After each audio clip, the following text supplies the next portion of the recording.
कि पेनी हरी हरी चूड़ी लहरदार रहा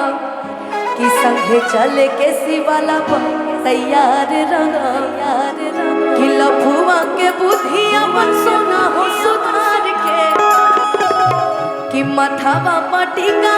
महादेव वाला मार के कि जल ढार सोमार के अइहा गेरुआ कुरुतावा छाड़ के। लड़की कह रही है अपने प्रेमी को कि पेनी हरी हरी चूड़ी लहरदार हरी चूड़ी संगे चले के शिवाला तैयार लफुआ के बुद्धि अपन सोना हो सुधार के मथवा पटिका महादेव वाला मार के। आजकल जितना भी प्रेमी लोग बड़े सब आधा लफुए नहीं कर जाते सब, इसीलिए लड़की कह रही है जल ढारे सोमार के गेरुआ गुरुतवा छाड़ के जल ढारे सोमार के गेरुआ गुरुतवा छाड़ के जल ढारे सोमार के गेरुआ गुरुतवा छाड़ के।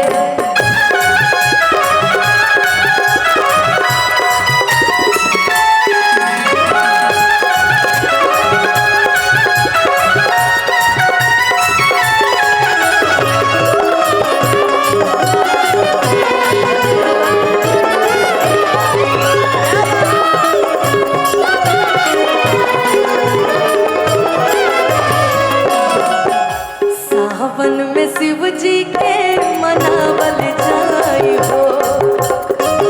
जल्दी शादी होके गो हलावल जाई हो।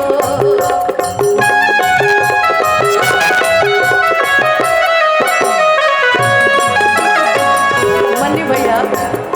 सावन में शिव जी के मनावल जाई हो जल्दी शादी होके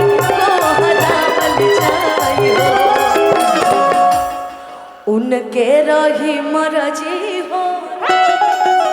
जानू करे के अरजी हो कि कीन लिहा चूड़ी तू तो बसती बाजार से अब भूली हा ना बात तू तो चार चिला मार के। लड़कियों का सबसे पसंदीदा होता है हरा हरा चूड़ी, है ना, कि कीन लिहा चूड़ी तू तो बसती बाजार से अब भूली हो ना बात अरे सोना चार चीला मार के जल ढारे सोमार के गेरुआ कुरुतवा छाड़ के जल ढारे सोमार के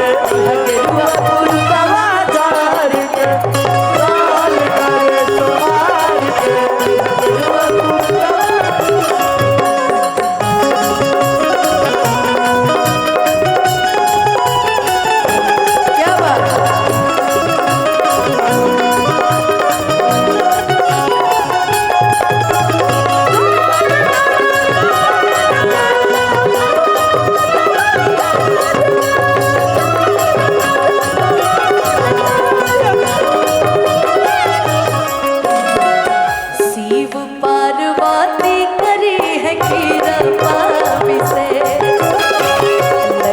जाई अब की जोड़ी हमनी के निते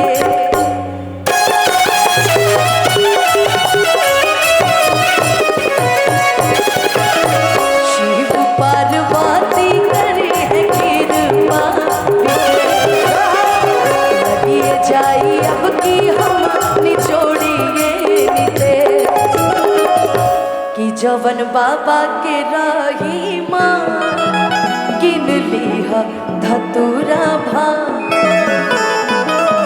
कि तानी मानी सुंदर सुरतिया सवार के कि मन परेशान होई दिया बत्ती बार के कि तनी मनी सावर सुरतिया संवार के अब मन प्रसन्न होई दिया बत्ती बार के अजल ढारे सोमार के गेरुआ कुरुता